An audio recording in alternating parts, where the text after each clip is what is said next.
नमस्कार, मैं हूं रवि तिवारी। आप देखना शुरू कर चुके हैं लोकल टीवी। देवभोग के क्रिया योग ध्यान केंद्र में आज अद्भुत आध्यात्मिक वातावरण देखने को मिला।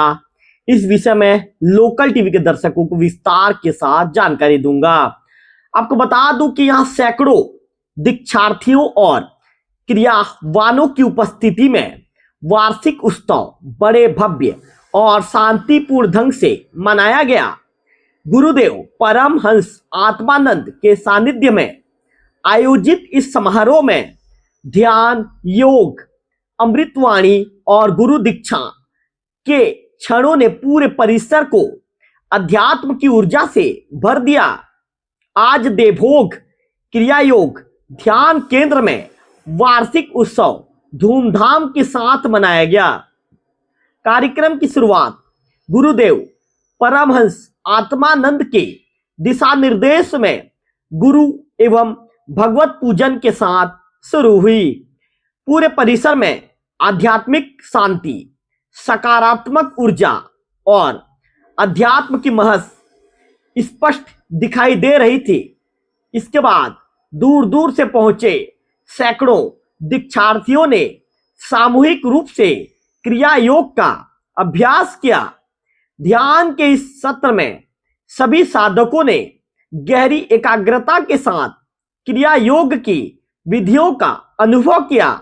ध्यान के पश्चात गुरु जी के मुखारविंद से अमृतवाणी का लाभ लेने के लिए सभी साधक उत्सुकता से बैठे रहे। गुरु जी ने अपने उपदेश में कहा, मनुष्य को सदैव एक स्वस्थ मन और शरीर के साथ अध्यात्म का आत्मसात करते हुए परमात्मा मिलन के मार्ग पर चलना चाहिए। उन्होंने यह भी कहा कि स्वस्थ रहने के लिए प्रतिदिन क्रिया योग ध्यान करना आवश्यक है। निरंतर अभ्यास से शरीर स्वस्थ, मन शांत और जीवन चिंता रहित हो जाता है। गुरु जी की ये वाणी पूरे कार्यक्रम की आत्मा बन गई, जिसे सुनकर उपस्थित हर साधक भाव विभोर हो उठा। वार्षिक उत्सव में इस बार भी कई नई जोड़ों ने गुरु दीक्षा लेकर जीवन में क्रिया योग अपनाने का संकल्प लिया। इन संकल्प क्षणों को देखकर आयोजन स्थल तालियों और सकारात्मक ऊर्जा से गूंज उठा। देवभोग क्षेत्र ही नहीं बल्कि उड़ीसा प्रांत से भी बड़ी संख्या में क्रियावान सदस्य इस वार्षिक कार्यक्रम में सम्मिलित हुए, जिससे यह कार्यक्रम अंतर्राज्यीय आध्यात्मिक मिलन जैसा प्रतीत हुआ। इस भव्य आयोजन में प्रमुख योगाचार्य उमेश पंडा जी, बद्रीनारायण मिश्र, पंचानन मुंड, सुनील पात्र गुरुदेव के साथ उपस्थित रहे। उन्होंने क्रिया योग के महत्व और इसके अभ्यास से होने वाले लाभों पर भी साधकों को मार्गदर्शन दिया। स्थानीय क्रिया योग समिति के अध्यक्ष खिलावन प्रसाद पात्र, सचिव बसंत बेहरा जी, शरद तिवारी जी, बंशीधर सोनी जी, अमृतलाल कश्यप जी, देवेंद्र बेहरा जी, राजेश तिवारी जी, श्यामलाल पांडे जी, रामावतार अग्रवाल जी, भोला अग्रवाल जी समेत सैकड़ों की संख्या में स्थानीय सदस्य कार्यक्रम में उपस्थित रहे। इन सभी ने पूरे आयोजन को सफल बनाने में महत्वपूर्ण भूमिका निभाई। उमेश पंडा जी जो योगाचार्य हैं, उन्होंने पत्रकारों से बातचीत के दौरान कहा, क्रिया योग एक ऐसी साधना है जो मन, शरीर और आत्मा तीनों को शुद्ध करती है। आज इतने बड़े स्तर पर दीक्षार्थियों का जुड़ना ये बताता है कि अब लोग आध्यात्म और स्वास्थ्य दोनों के प्रति जागरूक हो रहे हैं। बसंत बेहरा जी जो स्थानीय समिति के सचिव हैं, बेहरा जी ने कहा, हमारी समिति हर वर्ष इस वार्षिक उत्सव को संपन्न कराती है। इस वर्ष ओडिशा एवं छत्तीसगढ़ के सैकड़ों क्रियावानों की उपस्थिति में कार्यक्रम और भी सफल रहा। हम गुरु जी के आभारी हैं। देवभोग क्रिया योग ध्यान केंद्र में आज का यह वार्षिक उत्सव सिर्फ एक कार्यक्रम नहीं बल्कि अध्यात्म की एक ऐसी अनुभूति थी जिसे यहां उपस्थित हर व्यक्ति लंबे समय तक याद रखेगा। कई लोगों ने क्रिया योग को जीवन में अपनाने का संकल्प लिया और गुरु जी की अमृतवाणी ने साधकों को नई दिशा और ऊर्जा प्रदान की। तो जिस तरह से मैं आपको बता रहा था कि क्रिया योग ध्यान समिति में जिस तरह से वो लोग वहां पर पहुंचे, कई जोड़ों ने दीक्षा भी ग्रहण किया, क्रिया योग में शामिल रहे, गुरुजी के बताए चीजों को, बताए हुए बातों को अपने जीवन में आत्मसात करने को लेकर वहां पर बातचीत हुई। तमाम चीजों की जानकारी मैं आपको दे रहा था कि किस तरह वहां पर कार्यक्रम था।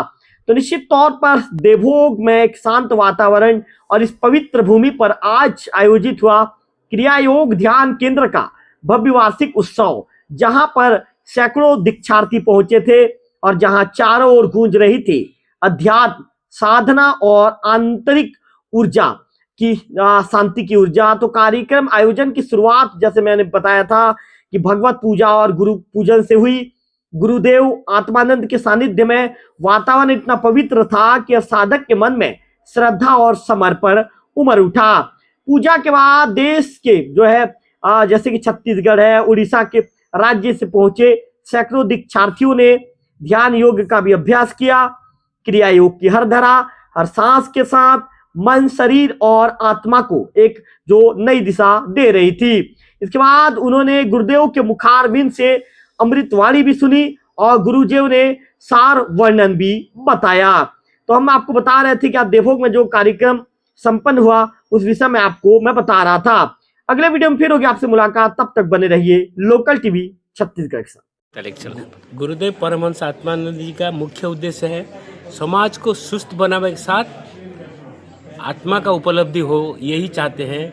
सुस्त समाज गठन हो, कोई भी ऐसा नहीं हो कि उनका स्वास्थ्य बीच में बिगड़ जाए, आराम से बहुत लंबे जीवन जिए और आत्महत्या के साथ समाज में आत्महत्या का भी बहुत उपलब्धि होना चाहिए सभी को, ताकि समाज के साथ देश का भी उन्नति हो।